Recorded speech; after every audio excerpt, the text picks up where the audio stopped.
nous expliquons ici le calcul de la limite en l'infini de fonctions rationnelles.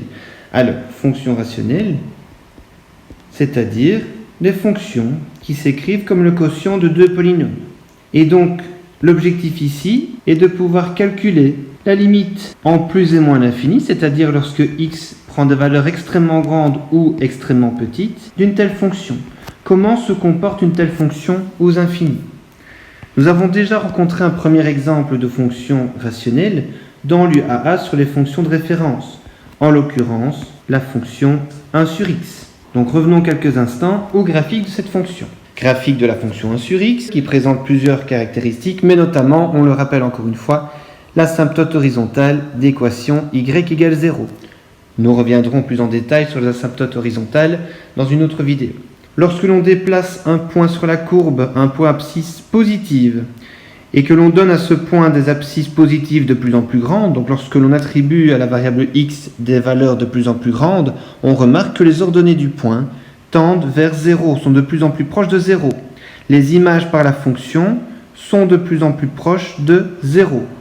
La limite en plus l'infini de la fonction est 0. De l'autre côté, idem, donc pour les abscisses négatives, lorsque nous déplaçons un point sur la courbe dans abscisse négative et qu'on attribue à ce point des abscisses de plus en plus petites, donc lorsque x tend vers moins l'infini, nous voyons que les ordonnées du point, quant à elles, tendent vers 0. Encore une fois, les images par la fonction sont de plus en plus proches de 0. On voit très bien que le graphique se rapproche de plus en plus de l'asymptote horizontale y égale 0.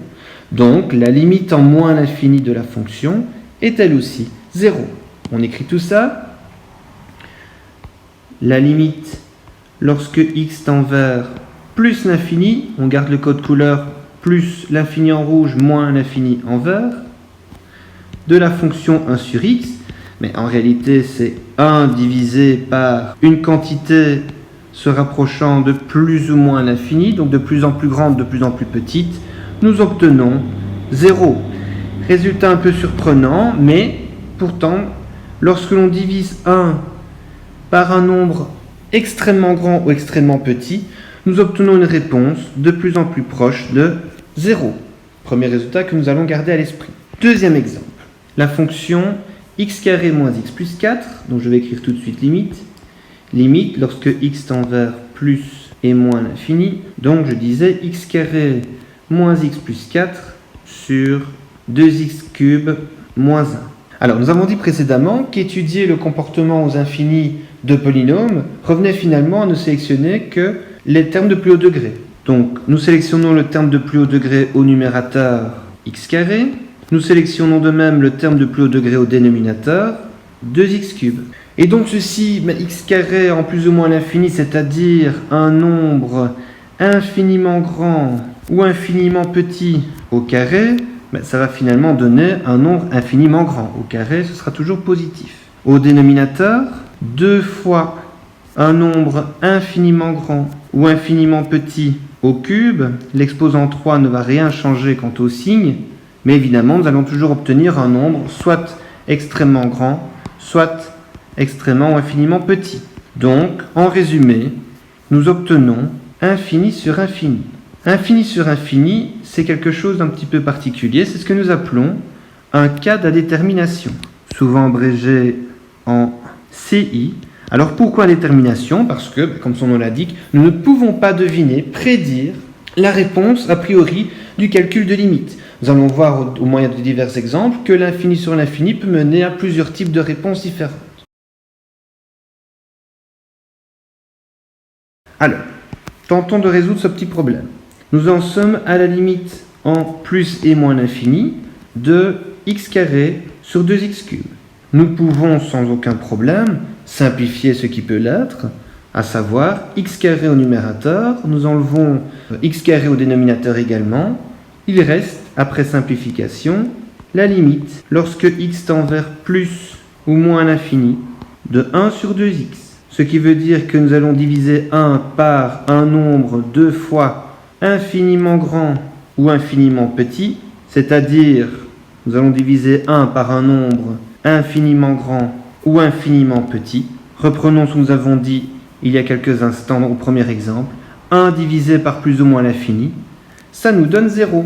Donc la limite en plus ou moins l'infini de la fonction étudiée nous donne 0. Regardons sur le graphique. Normalement, nous devrions voir un graphique se rapprocher de 0, prendre des valeurs de plus en plus proches de 0, à fur et à mesure qu'on se déplace vers l'extrême gauche ou vers l'extrême droite. Voici le graphique de x carré moins x plus 4 sur 2x cube moins 1. Prenons un point sur la courbe et donnons à ce point des abscisses de plus en plus grandes, vers plus l'infini, mais je pense qu'on remarque très vite que les ordonnées du point se rapprochent de 0. On voit très bien que les images de la fonction sont de plus en plus proches de 0. La limite en plus l'infini de la fonction est bel et bien égale à 0, ce que nous avions déjà observé, ou du moins calculé. De l'autre côté, lorsque l'on prend un point sur la courbe, qu'on déplace ce point et qu'on lui donne des abscisses de plus en plus petites, lorsque x prend des valeurs de plus en plus petites vers moins l'infini, là aussi, assez rapidement, on voit que les images par la fonction sont de plus en plus proches de 0. Troisième exemple, cette fois-ci, je propose de travailler sur la fonction x carré moins 5x plus 6 sur x carré moins 1. Même raisonnement, étudier le comportement aux infinis de deux polynômes, finalement revient à regarder le comportement aux infinis des termes de plus haut degré. Nous ne sélectionnons que les termes de plus haut degré. Donc lorsque x tend vers plus ou moins l'infini, ici de x carré sur x carré. Même problème que tout à l'heure, à savoir un nombre extrêmement grand, extrêmement petit au carré va, quoi qu'il arrive, nous donner infini au numérateur, au dénominateur, infini sur infini. Encore une fois, indétermination. Nous avons réussi tout à l'heure à résoudre ce problème en simplifiant ce qui pouvait l'être. Nous allons faire la même chose ici. Limite lorsque x tend vers plus ou moins l'infini, x carré sur x carré, simplifier les deux x carrés, et nous obtenons 1. Réponse déjà différente, je reviens quelques instants en arrière. Réponse déjà différente de l'exemple 2. Donc, j'insiste sur le principe d'indétermination. La réponse est imprévisible. Il faut aller jusqu'au bout du calcul pour obtenir la réponse. Impossible de la deviner dès le départ. Ici, voici déjà deux exemples de calcul de fonctions rationnelles avec infini sur infini et deux réponses différentes. Regardons le graphique de la fonction. Le voici. Nous faisons parcourir sur ce graphique un point dont les abscisses x sont de plus en plus grandes. Nous remarquons que ce point prend des ordonnées à des ordonnées de plus en plus proches de 1. Même chose pour les x négatifs. Cette fois-ci, déplaçons un point le long de la courbe pour des x négatifs. Nous remarquons également que plus x est petit, plus les abscisses sont petites, et plus le point a une ordonnée proche de 1. On remarque très bien que le graphique se rapproche de plus en plus de cette droite horizontale d'équation y égale 1. Les images de la fonction sont de plus en plus proches de 1, ce qui correspond bien à ce que nous venons de calculer. Quatrième exemple, la fonction, donc limitant plus et moins l'infini, 3x carré plus x moins 2, le tout divisé par moins x plus 4, encore une fois fonction rationnelle, puisque quotient de deux polynômes.